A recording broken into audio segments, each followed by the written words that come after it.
Just so we have it on tape and everybody knows, give me your name and spell it for me. Don Bollinger. Bollinger. Okay. It's all you, Joel. Okay. All right, Don, could you just kind of describe what led you into the fire service? You could even start out with your career in the service during World War II and kind of coming back from that, and what made you decide to join the department. Well, I've got a lot to talk about if it's okay. Absolutely. I've been a Indianapolis fireman for almost 65 years. I was 33 years and 8 months active, and now 30 years and 5 months retired. So in this workaday world today, I just can't see how it can get any better than that. When the war ended on August the 14th of 45, I was in Ulithi, the Bay of Ulithi, which is one of the Caroline Islands, aboard ship. And there was a lot of bells going off and horns are honking and whistles are blowing and so forth. Pretty big celebration. It was great. 2 days later, we left, and 21 days later, we docked at Panama. Went through the Panama Canal, down to Caracas, Venezuela, and up to New York. And when I went through the canal to get to the dock, or when we were going through the canal, people were standing on both sides, holding big placards that said "Welcome Home" and raising flags and waving flags and so forth. It was a great feeling. That was on September the 28th. I caught the train home, and my girlfriend Shirley met me at the station. We'd been writing letters back and forth for about the last year and a half, and I've still got all those 86 letters that we wrote back and forth. Month and a half later, we were married, November the 16th, 1945. About 2 months later, I picked up an application for the Indianapolis Fire Department at the old City Hall.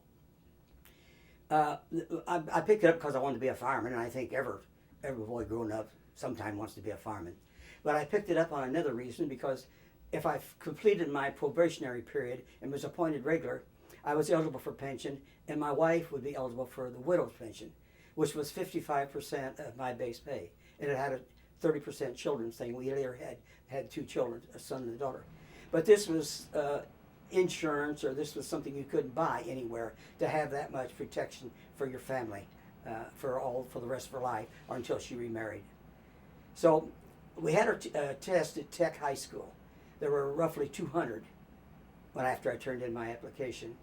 And the eligibility list came out, and there was 90 on it, and I wasn't on it. So I felt down, of course, and I learned something, because I talked to some of the guys at the taking the test, right? And they told me that unless you had a father on, or a brother on, or an uncle on, or you knew a politician that knew a politician, your getting on was kind of slim. Although they were needing firemen, the war rate was they only had 435 on during the war, and the guys served a duration shift. They would work 3 24-hour shifts in a row to fill in. So I needed someone, I told myself, to help me. We were going to a Sunday school class at the same church we were married in, and I knew our Sunday school teacher was an attorney, but I didn't know until I asked around that he was the city attorney. So I talked to him after a Sunday school class one day, and told him what had happened, and there was a new school starting in October, and he said, well, submit another application. So I did, back to City Hall, back to Tech, and submitted an application. And on October the 15th, 1946, it says, "Dear Sir, in further consideration of your application for a position in the Indianapolis Fire Department, you will report to the Fire Department Drill School in the rear of Fire Station number 30, New Jersey and South Streets, Friday, October the 18th, 1946, at 7 p.m. Signed, Harry H. Fulmer, Chief." Now, the school was held in the evening. I don't remember whether we had any weekends. It didn't last very long. There was a large classroom, and we had some instructions in there. But we raised ladders and laid out hose and rolled hose and drained hose, all the stuff that would cause us to what we would do on the fire department. I got my assignment. Then we were ordered to be at the 3rd floor of the headquarters, which is 301 East New York Street, on December the 31st. And they took our picture, all of us, there were 28 of us, that was going to be appointed January the 1st. 16 had been appointed December the 7th out of our same class. So this says certificate of appointment. This is certified that the Board of Public Safety of the City of Indianapolis Indiana has appointed and does hereby appoint Donald Bollinger as fireman to serve from January the 1st, 1947 to the pleasure of the board. And it was signed and sealed. So consequently, that put me on the fire department. I was truly a fireman then. I was assigned to Station 26, 2174 Webb Street, which is at Raymond and Webb. And it was called a township pumper at the time, and it carried water. It had a horseshoe tank around the hose bin that had 750 gallons of water in it. And it was a 1937 Diamond T, and wasn't real scooty, but it also didn't have power steering on it. So I was assigned to that as my first assignment. We wore our full uniform, blues uniform, back and forth to work. And if you were riding public transportation, you could ride free. I got to the station about 7:30, went upstairs to change, or I went to the back step and relieved my man, took his boots, took off, put my boots on, and my rubber coat and aluminum helmet I threw up on the hose. I went up, changed clothes. I came down to the kitchen where most of the shift changing took place, and the new wire rang. And it was a run, my first run. No one had told me at school or anywhere else to leave my shoelaces loose so that I could get my shoes off. So I had a time getting my shoes off. I got up on the step and got my right foot in the boot and was putting my left foot in when we cleared the door and went left on Raymond Street. Well, Gus Guffrey was on the back with me, and he kept hollering something at me, and I couldn't understand. The siren was blowing, and I was nervous as a cat. Pretty soon, my feet lifted up off of the step. I grabbed hold of the bar, my chin came down and hit the bar, and we'd gone across the railroad track. And I knew then what he was saying. Bend your knees, bend your knees. Well, that was a very good experience, but all the time that you on the department in your first probationary year, you're called a sub, you're sent to different stations. So, and I kept a record of every place I went and all the runs I had. Our pay was $2,100 a year. We were paid the 5th and the 20th, and I ended up going to 10 different stations, and was on 14 different pieces of apparatus, pumpers, trucks, and squads, and had 128 runs in my first year. Well, I was sent January the 1st, 1948, I was sent to the Ford's engine, which was at Morris and West Street. Well, Ford's was built in 1896, and it wasn't exactly airtight. It had 3 pot-bellied stoves that kept the place warm, and this was January that I was sent there. One upstairs in the locker room, one in the kitchen, and one by the watch desk.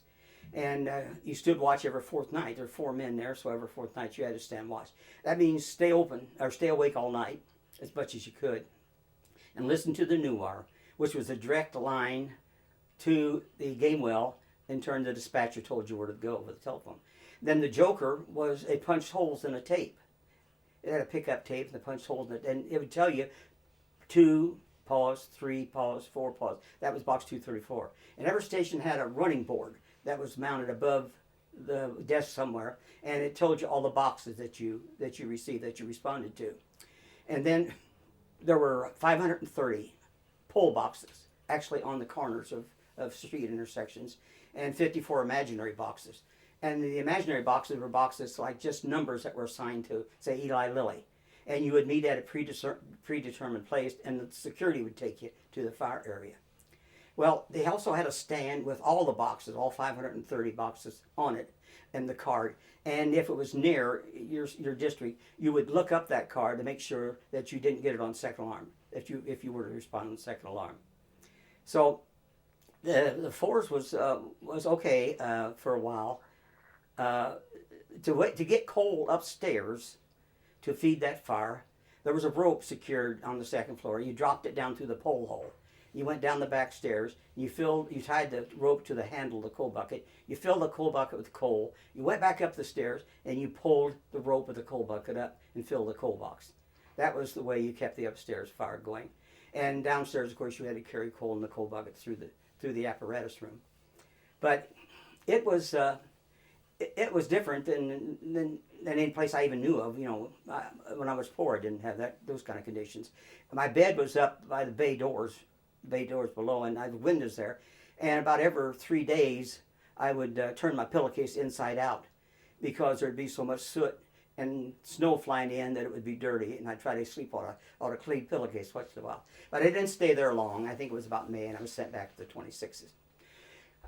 Knew it and liked it better. I was second chauffeur, and on Valentine's Day, 1951, we responded to a run on West Troy, off of West Troy. And as I was going down Brill Road, it was a little bit icy, and I hit the brakes, and of course the water in the tank slushed and pushed it forward, and I kept going forward and forward, and a semi didn't get out of our way. Hit him right on the back duals, knocked the duals in him in a ditch, and pretty well tore up the apparatus.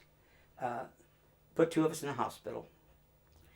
So when I got back to work, 3 years later, in 1954, they promoted me to a chauffeur, and I went to Fives engine. I knew nothing. I didn't even know where Fives was when Chief Phillips called me and told me that's where I was going. And it ended up that I went by there the next day, which is my day off, and to take my gear.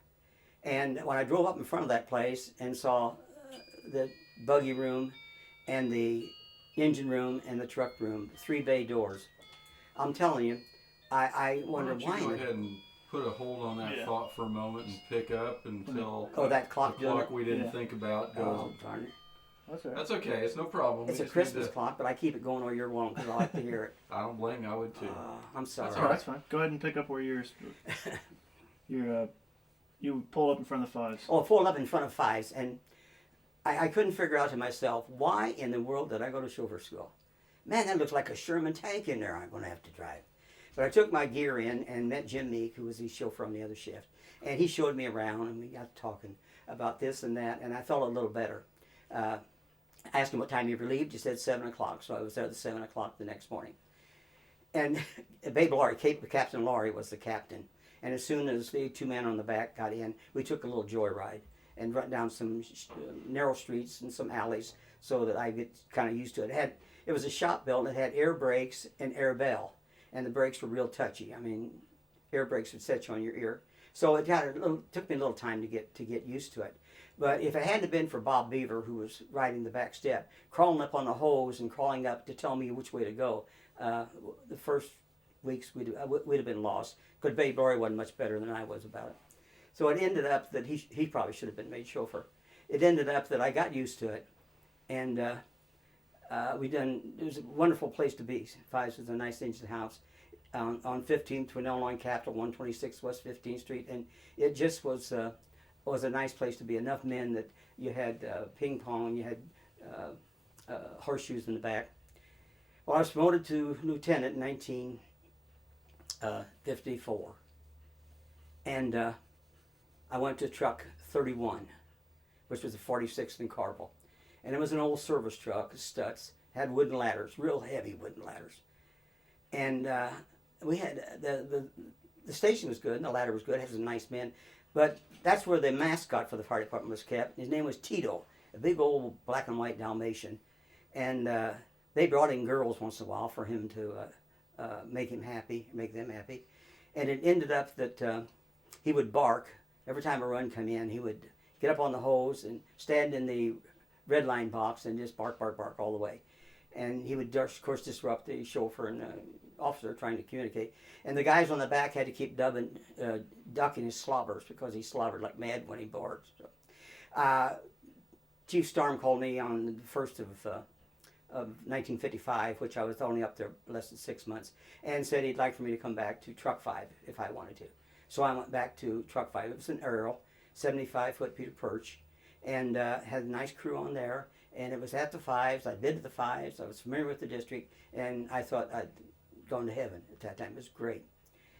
But after 1960, which was there over 5 years, I asked for put in a referral to go down south because I was driving an awful lot, and I'd rather have been south for a while.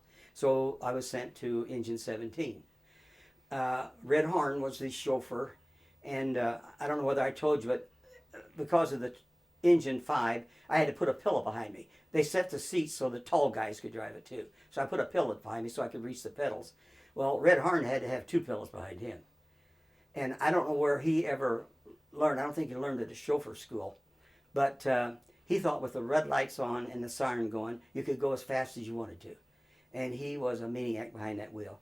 And I tried to slow him down, but it was no good. It was like trying to speed up a snail. It didn't get the job done. The squad opened up sometime later, and I asked to be transferred to the squad, and I did. Was transferred there.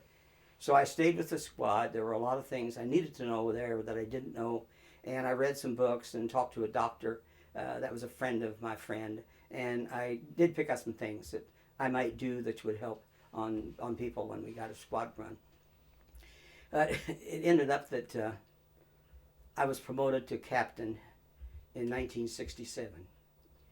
And the names were in the paper today, and like tomorrow was my shift to work. And I got a call from the office and said, Chief O'Leary wants to see you in the office right away. So I took off and went up to the office, and O'Leary made Irish and meant red-faced, red-faced. He was boiling mad. He couldn't see why that I was promoted. He said, you know the rules, you know how the system's set up. He said, you shouldn't have been in there trying. And I happened to be a Republican promoted under the Democrat administration. And this didn't sit well at all. So he sent me to the 23s. And at the 23s, he must have told Bert Umbersall, who was the district chief, that about the situation, because Bert, he wrote me something terrible. If I laid out wrong, if I didn't lay out wrong, if I took a line in the front door wrong, if I took it to the side window wrong. So I didn't stay there very long either, because when Mayor Lugar was elected on January the 1st, 1968, I was appointed Director of Bureau of Fire Prevention. Another area that I entered that I knew nothing about, had no idea what the job was about, but I had a lot of learning to do. So I had a lieutenant, a captain, and Mary Sanders, the secretary, and sometime 9 inspectors, sometime 13. They came and went because of not being able to perform their duties in a station. But it was a good job, but it was demanding. We formed the arson squad shortly after we started up there on the fire prevention. And Dr. Nicholas, the coroner, called Chief Russell and said he'd like to make someone over there a deputy coroner so he could run the fire fatalities in Marion County, or in the city. So, of course, I was called down to Russell's office, and I was then sent over and sworn in as a deputy coroner. And I was responding on multiple armed fires and fire fatalities anyway. So they thought that it'd be best that they wouldn't have to send someone else, that I'd just go ahead and perform those duties. So I had a one-day session for a deputy coroner, and that was more how to fill in the paperwork that I needed to fill out.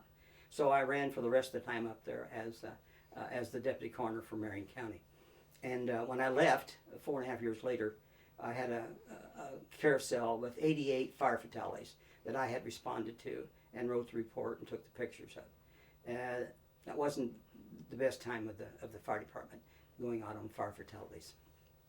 So I asked to go back to my permanent rank of district chief because I'd had enough of 4.5 years up there. It was kind of wearing me down. I didn't have any more ideas. It seemed like I used a whole lot of ideas. So I was sent to District 2, and I asked Pat Nix if he wanted to drive me, and he agreed. So Lieutenant Nix and I took over District 2. That was 11th and Broadway at Station 8. And it was nice, except the fact that there were a lot of fires. This was in 72, and my gosh, there was trouble throughout the big cities, and we were one of them. So we had fire after fire in vacant buildings. When Don Lamb went in, Dick Van Zandt had, as chief, he had quit, and Don Lamb was appointed chief. This was early 73, and he called me in the office and wanted to know if I'd be personnel and public relations director. Well, man, I chewed on that for a little bit because I'd been in the office, and I wanted to get out of the office, and I got out of the office, so why would I want to go back? Well, I told him yes, I'd try it. So I went in personnel and public relations, and spent time there with the new recruit classes, making up the merit board meeting list and making out reports of those meetings and doing things, holding the classes for the recruits. We held them over at the police station on the third floor of the police station where they had an assembly room. And it was going okay, but it was, again, you get a car and you get a radio, like in car 3 in fire prevention. You get the car and the radio, and you're at their mercy. So Deputy Chief of Administration was opening up, and Don asked if I'd want it. So I said yes. So I was appointed Deputy Chief of Administration. Well, the office did fine. I mean, they didn't need anybody to be over there. That was a good office. They were doing fine. So I sat behind the desk and sat behind the desk and sat behind the desk till I finally, when Bill Patterson was promoted chief, I asked him to be taken back, demoted to my permanent rank of district chief again. And he did, and sent me to District 1. Well, that was a happy time. And I asked Pat to drive me again, and Pat came with me. That was a happy time because I'd been on the engine, I'd been on the truck, and now here I was in the buggy. And I had been second chauffeur to Pete Baskerville, who was the district chief when I was on the engine. And Pete Baskerville ended up having 4 sons on the department while I was still on. So I was in the buggy, and the only thing that kind of bugged me was when there were 7 hospitals in the district. When a hospital alarm would come in, it really tightened up the stomach because of the fact that it can be a complete devastation if something happens there. So on October the 11th, 1976, Pat and I were responded to a fire with a truck, or with the engine right behind us. And at Birdsville Parkway and Boulevard Place, the guy didn't yield to emergency services, and we clobbered him and hit him hard. And it really tore up the buggy. It really was about a 52 or 53 Buick. It really destroyed. I have pictures of it. Broke my arm and moved a couple other little boats around. Pat was injured pretty bad. So we spent time in the hospital. And when I got recovered and was able to go back to work, Patterson had promised me I'd get District 4 when it opened up. So he sent me down to District 4 at Fountain Square, Station 3. And on my birthday, August the 27th, 1980, I turned in my resignation. And it took effect on the 29th of August. And I could look back and say, what beautiful memories. What beautiful 33 years of memories that you don't make like that anywhere else, I'll tell you. It was wonderful. The only thing that I regretted that my wife wasn't alongside of me. She had died after being married for 53 years. She died in 1998 with cancer. But I'm 85 years old, and I just kind of think that maybe down the road, not too long, I'll be with her. I hope so. Thank you for listening. I got some questions for you, though. I hope you don't mind me asking. No, I don't mind you asking. How is IFD's fire department kind of like a family, both on and off duty? Well, on duty, yes. You watched out after one another, and if someone had something broken, you helped them fix it, or if someone needed to go, when you was officer, if someone needed to go home for a child being hurt or something, they went. And, yeah, it was buddy. You were buddies. And off the shift, when you were off, there were 3, 4, 5 different bunches. I mean, some played ball, baseball, softball, some golfed, some went to taverns, and different things happened that you would start in crews. But it was an organization that was, you looked after one another real well. Do you consider IFD an aggressive fire department? Now? Anytime, yeah. Well, anytime you live a day, you've made progress. I mean, you've done something different today than you probably did yesterday or the day before. So I don't have any idea. I've been retired 30 years. I have no idea what the fire department is, how it's run now. Oh no, is it an aggressive fire department? Like aggressive? As far as firefighting tactics, getting in there quick and getting the fire out. I suppose it is. I know it was back then. You didn't put the fire out until you got to the seat of the fire, and you didn't put the fire out unless you had water or in foam. But they'd use the same thing we used back then. Water was the only thing you got to put on a fire to speak of for a lot of fire. So, but I thought we made better. We didn't have gas masks. I never wore a gas mask, oxygen tank, the time I was on. And you went in and took as much as you could take, and then you got out. And then you go back in as soon as you could get a breath or two. And the object was to get to the seat of the fire, where the fire originated. That's where it was the hottest. That's what you needed to get to put out. And that's what we tried to do. And I think we were a little more aggressive. We weren't sitting out in the street throwing water. We were at the window or in the door getting water on the fire. It seemed to me like from the pictures I see now and what I remember doing, we probably were a little more aggressive. We didn't have a safety officer to tell us don't do this and don't do that. We did what our chief told us and did it to the best of our knowledge. How did things change from when you first got on to when you retired? What kinds of changes did you see? Well, when I first went on, if an officer, lieutenant, captain, chief, told you something, you did it. That was it. You did what you were told. You didn't ask questions. And when I retired as a district chief, and I'd tell something, well, why, chief? I got a good spot here. You know, there was always question as to whether they were smarter than you are. And that made quite a bit of difference. It was a much easier fire department to control when I first went on than it was when I retired. A lot more rigid chain of command back then. Yes, it was. I mean, you knew where your place was, and in most places you stayed in it. Now, there were some exceptions. There were some guys that didn't follow the rules, but there'll always be that, you know. The guys that think the rules weren't made for them. Now, when you're subbing around, what was your place as a sub? Wherever they sent me. I mean, you could tell back then, which was a good thing, the shields that the firemen wore on their helmets, the black background with the yellow numbers was a truck, assigned to a truck. The yellow background with the black numbers was an engine, and the red background with the white letters, or white numbers, was a squad. So back then, I had a yellow shield because I was a sub. But it didn't make any difference where you went on a pumper, truck, or squad. You filled right in with what you were supposed to do for the man that was taking his place. And again, you had an officer that told you what to do, and that's what you did. You did what you were told. What about the duties around the house that's cleaning? Did you get all the junk work that nobody wanted to do as a sub? Well, there was always poles to shine, and always windows to wash, and always floors to sweep, apparatus to clean, and beds to make. And it was, again, some places it was good, and some places it wasn't so good. And it was up to the officer. If the officer was a good officer, things were kept clean and tidy. And if it was a lax officer, things didn't be kept so clean. But that's life anyways, now, as it was then. What made you decide to get promoted in the first place? What drove you to do that? What drove me? Well, I mean, I didn't want to stand still. I mean, if you stand still, you die, or your mold will collect on you or something.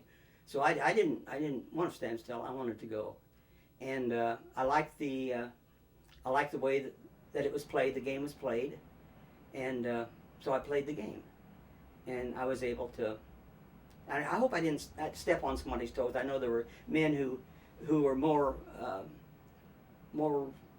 duty bound than I were, who deserved the job more than I got a lot of times. But I hope I didn't step on them in going up the ladder. But I just felt that if they thought I was qualified, if I thought I was qualified, then I would go for it, and I did. Let me interrupt for a second. And when I ask a question, you still need to respond to Joel. Don't be looking up at me. Oh, I'm sorry. For the camera. No, that's okay. Well, you can look while I'm asking a question. But you're prettier than he is, so that's what I'm saying. Well, some things you just can't help.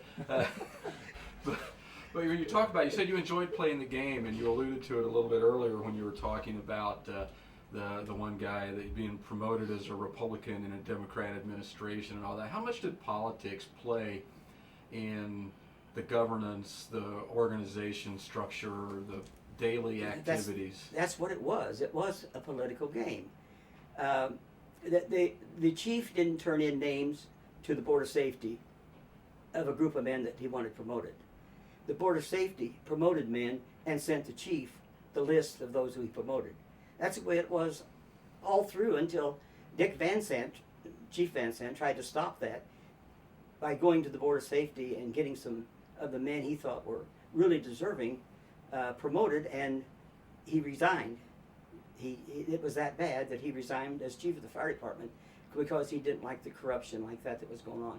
So it was on for a lot of years, because he left in 72, I think it was. So there was a lot of years where everything came from the city county and from the Board of Safety's office on who was promoted. And the only way that could have been done is because the fact that politicians was talking to other politicians, were talking to people who were recommending this guy, that guy, and his name got into the top hand, and his name was put on the list, whether he was qualified or not. Talk about how you showed me the card. You said you had to declare whether you're Yes, so when you first fill out an application, you had to declare your political preference, and there was a space for it. And on mine it says Republican, and if I would have been a Democrat, of course it would have said Democrat. But yes, you had to let them know who you were, and they played that up. I mean, the reason my old area I thought was going to bite my head off is because I didn't play by the rules. I violated the rules in getting promoted, and he didn't like that at all. And I wasn't going to give up, I hope, and I took it. Just to clarify, when you said you didn't play by the rules, that was the political game that you were talking about, not any official rules or anything safety-wise or ethically going on as a fireman. Just the political. The rule book was pretty standard as to what you were to do and how you were to do it. And no, the safety and rules around the fire department, around the apparatus, at whatever station you were the same. You did what you was taught to do in order to get to the fire at the quickest you could get there and get to the seat of the fire as quick as you could advance your lines. And with the truck, you put up ladders where they needed. On rescue, you tried to get to the window where the person was or wherever you needed the ladder first. So no, the rules of the department, I tried to follow. I really tried to follow, pretty doggone strict.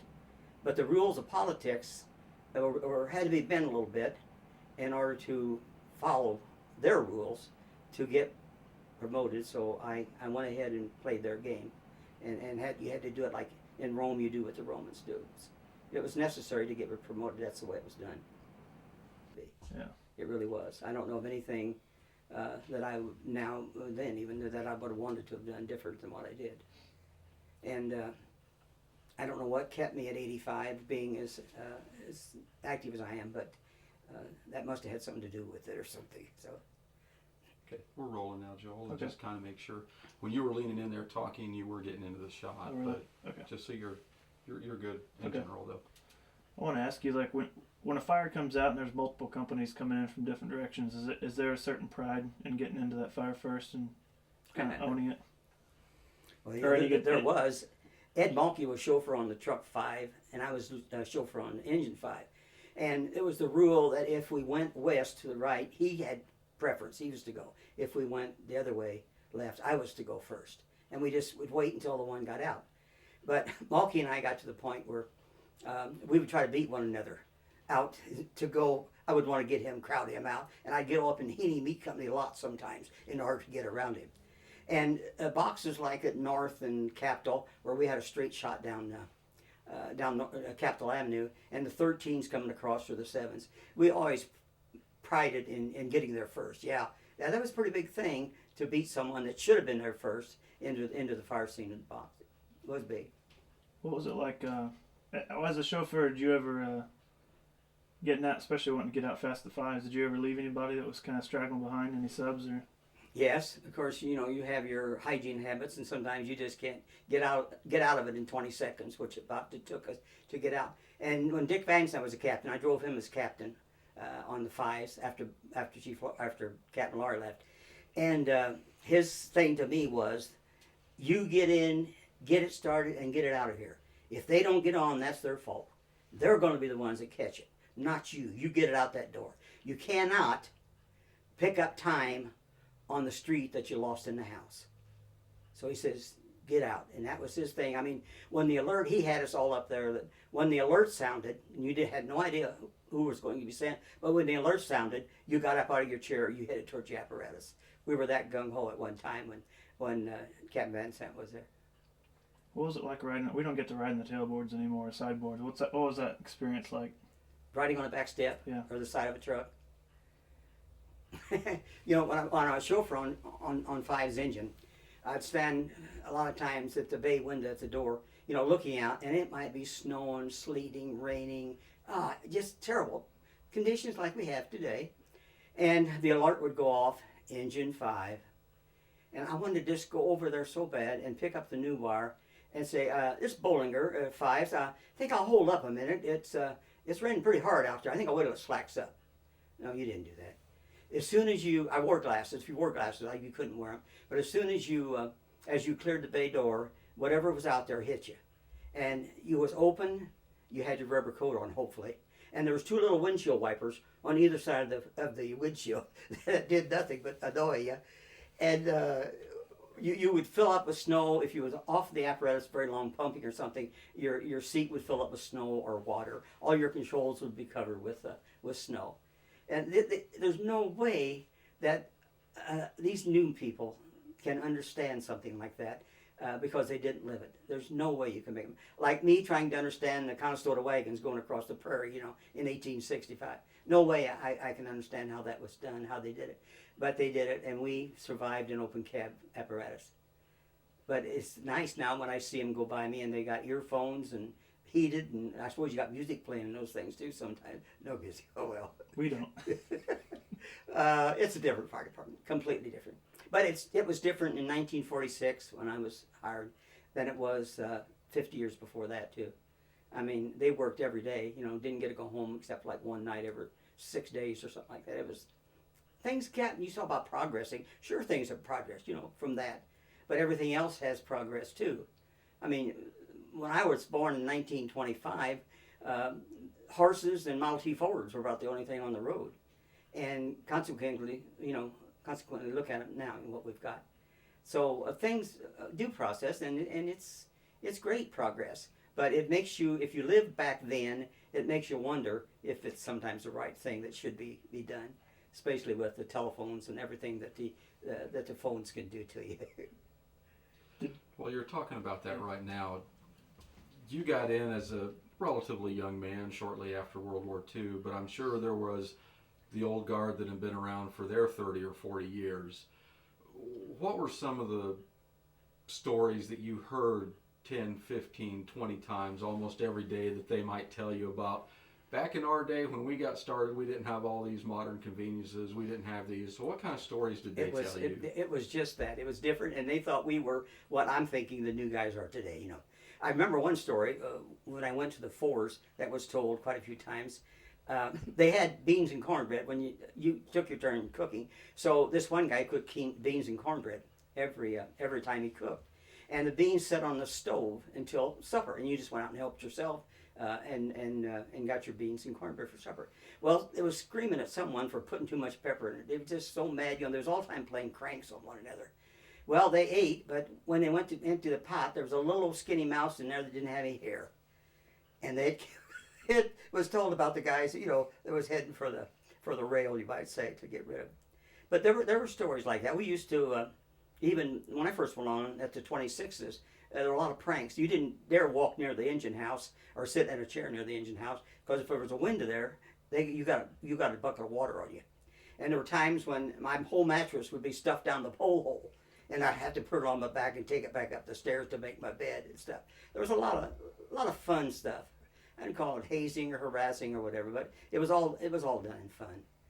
It was a great place to be. Did you get your turn to do it to somebody else? Yeah. I mean, it was always payback. Yeah, and it kept going. That's why it kept going, because it was a lot of payback. Yeah, it's fun. I heard some stories of some good water fights at the sevens. Water fights were one of the things in the summer that just was a necessity. You had to do it. It's there. We titled this documentary we're doing "First In, Last Out." What does that phrase personally mean to you? It can be literal or abstract. Of course, first in means the company that's first to the fire, and ordinarily, if you got more hose laid out and you got your equipment out, you're generally the last one to leave. That's what kind of strikes me. But first in and first out. First in, last out. First in, last out. I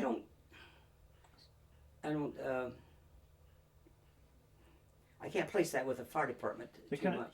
A couple of guys have said kind of like it's they get in there first, but they want to be hard workers and they want to be the last ones to leave because they kind of felt like they owned the fire getting there first. That kind of philosophy, I guess. Well, yeah. I mean, especially if someone was trapped, or you thought someone was in there, you went in. It's all you could. You went in first, like especially Bogey Wallace on Squad 7. He was a daredevil little guy, and he would go in, and you'd think he's never coming out. The guy's died. He died in there, But he was generally always the first one in to try to find someone, even an animal.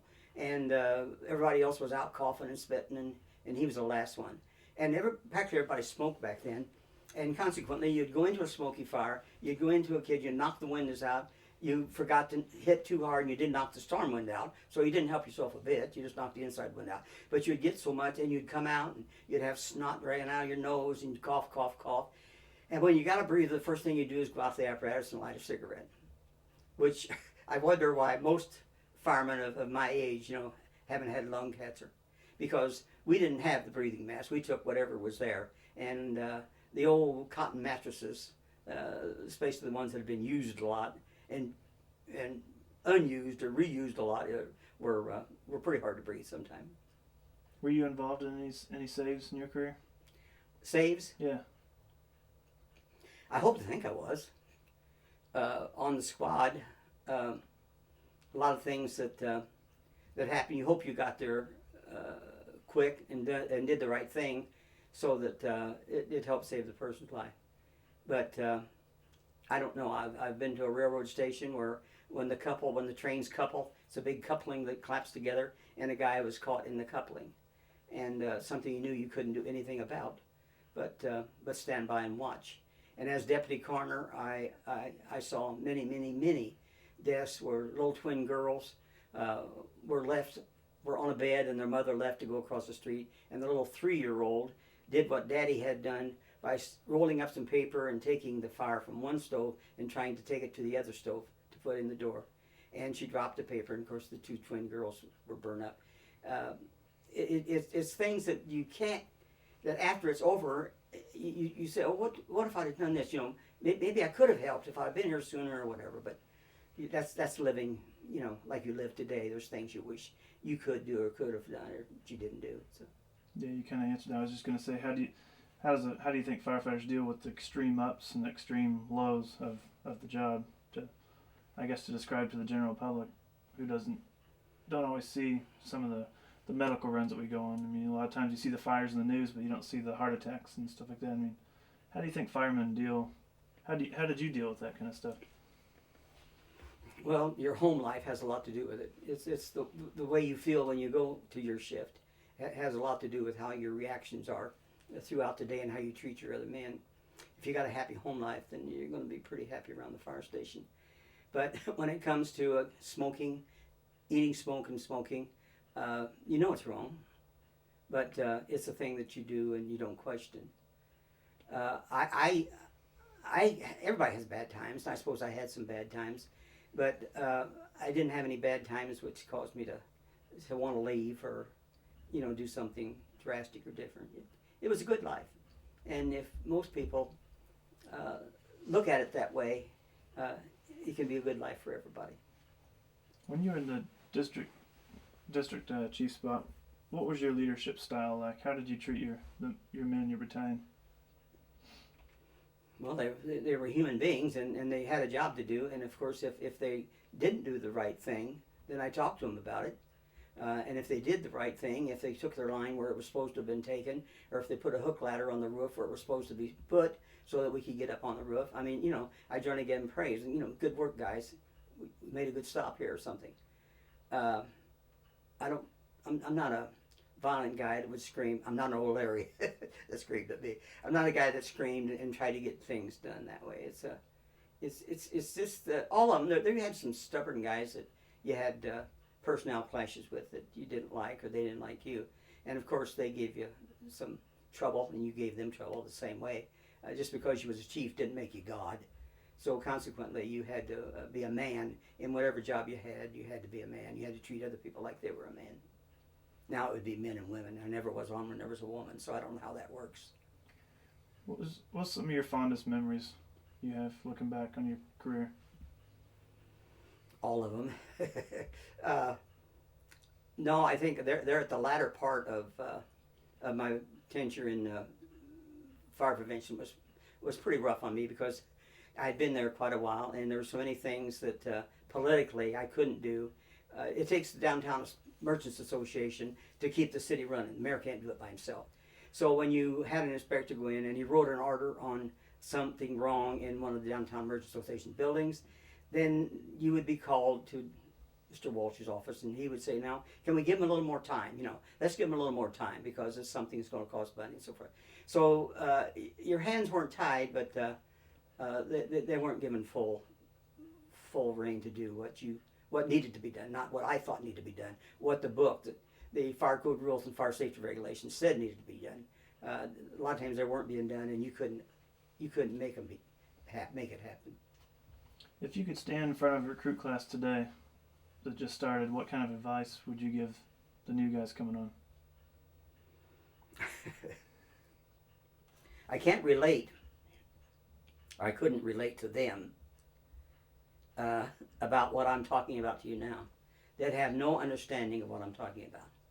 So unless I were to go to college or school or someplace and learn the language of today and the business of today, I don't think I could talk to them and give them any advice. I don't think they would listen to me. I think my talk would be maybe not above their head, but way below their head. So I don't think I'd feel right giving anybody any advice on being a firefighter today. It's been 30 years since I've been one.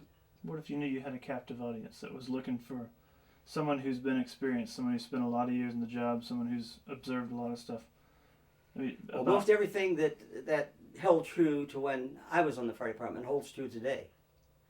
You approach the fire with water, and you try to go 2 in on a line, and there's just the same thing that we did back then that you need to do today.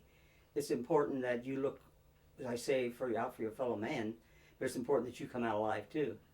So I've heard things about, the safety officer having to be at the scene before anything was done almost and stuff. I don't know how it works. It's just from scuttlebutt that I've heard. But I don't know. If I was going to give a talk, if I was asked to give a talk, I'd like to go spend a few days in a company with a engine trucker squad and just see in a fire station, see how they were living today. I'm sure it wasn't the way we lived when I was on the department. What about that phrase, if you treat this job good, this job will treat you good? You ever heard that phrase? Yeah, and that's in everything. I mean, that's life. You treat anything good, and you will be in turn be treated good. That's part of life. That needs to be done in everything you do. You felt like the job treated you really well? Oh yeah, I was very, very proud to be a fireman, not a firefighter, because most of the time it was 12 years in the office almost. But I was proud to be on the fire department. And I gave a lot of talks. I have a book that I think there was over 100 talks at JC's and Kiwanis clubs and different places when I was in fire prevention at their noon luncheons. I gave a lot of talks. I got the outlines in a book that everyone, I talked to them when it was and so forth. So I tried to tell them that, it makes no difference whether you're white, black, or brown, whether you're rich or poor, big or tall, fat or skinny. If you get the elements of heat, fuel, and oxygen together in the right proportion, you're going to have a fire. So the oxygen you can't do anything about. It's around all the time. But you can sure separate the fuel and the heat.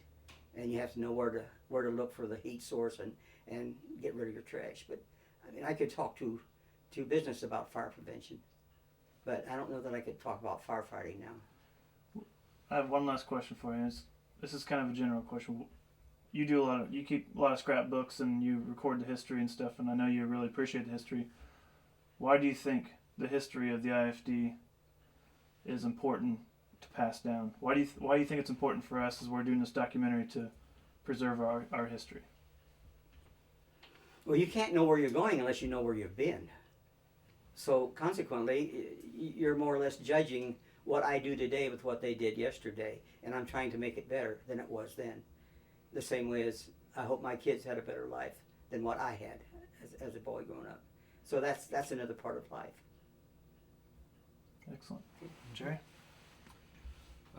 Jerry, I talked too much, didn't I? No, you're excellent. I run out of questions.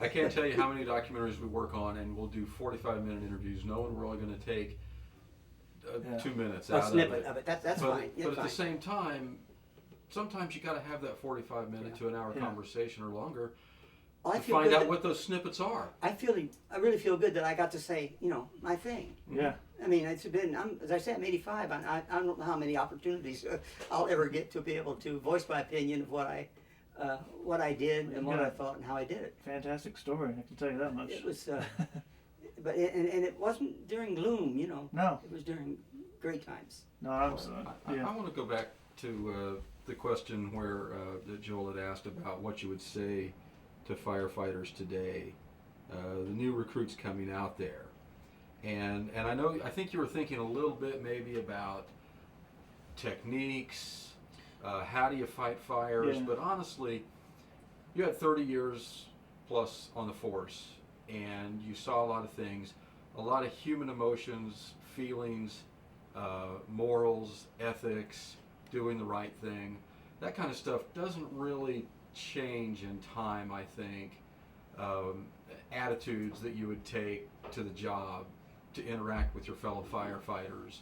Those are the kind of things that I would like to maybe take a minute or two and speak to as what you would tell somebody about getting along with your coworkers, attitude towards professionalism, fighting the fires, and forget about the differences in techniques of then and now, because there's a lot of things that I'm sure that you learned over the years that still stand the test of time.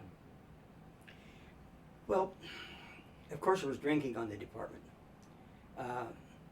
and there were a lot of other things in the parking lot that you didn't that you knew something, but you didn't go into it too deeply, simply because you knew it was wrong, and you felt you needed to do something, but you also knew what would happen if you did. And if they weren't hurting themselves, getting themselves drunk, or they weren't causing a shooting or something, a lot of times you had to overlook it. You had to.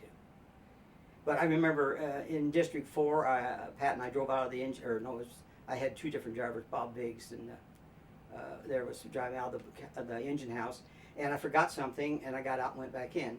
And here were two of the guys drinking the beers that was left over from the last shift, the other shift, you know.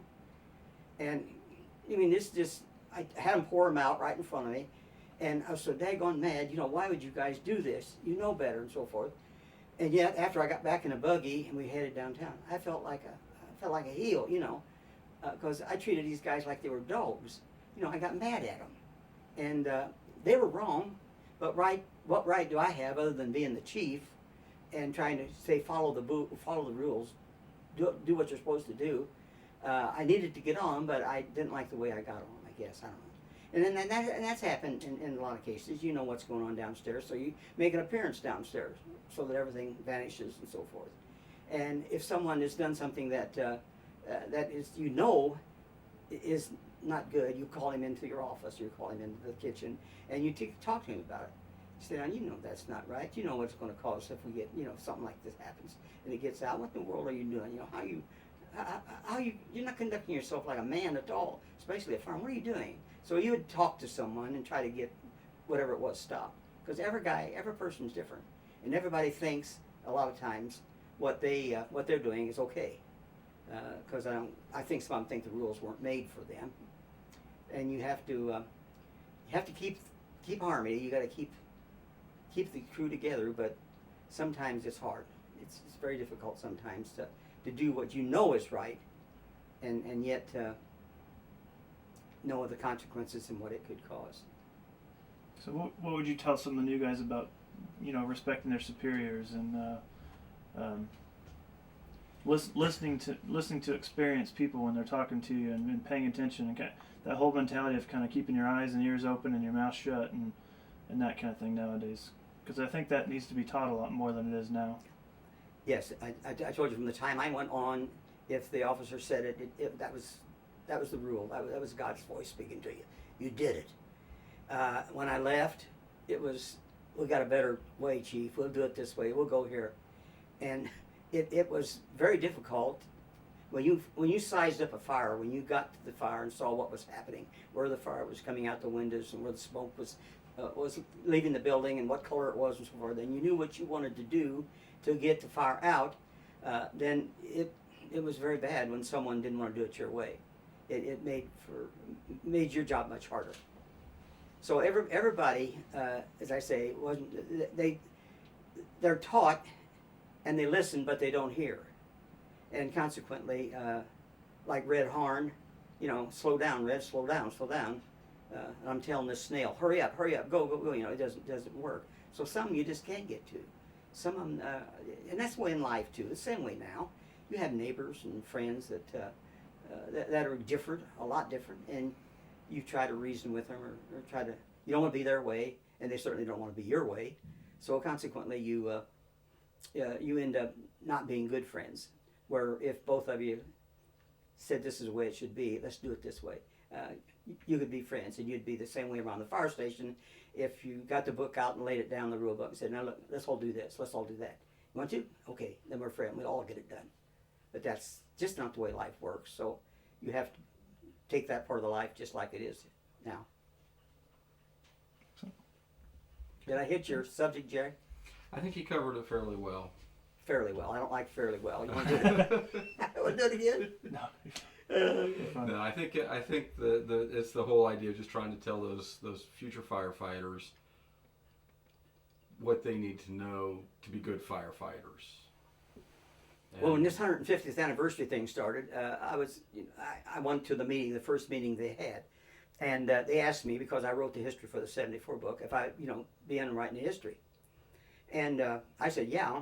When I came home and got thinking about it, I have no idea about the fire department in the last 30 years. How can I write any kind of a history about something I don't know anything about? So I told, what's his name, the head of it? Harmon? Dave Harmon? Yeah. I told him, I said, I just don't think I can do that. I said, I got nothing to say. My saying's all been done when I was there, and I haven't been there, so I can't say anything. So Dave Harmon, he perked up about that time and said, I want him on my committee. He was in charge of the badge and the plaque and stuff like that. So I went on Dave Harmon's committee, and that's where we come up with the badge and the plaque that was veterans and stuff. So, but I don't try to do things really that I don't think I can do. I mean, the old adage was, well, how do you know till you try?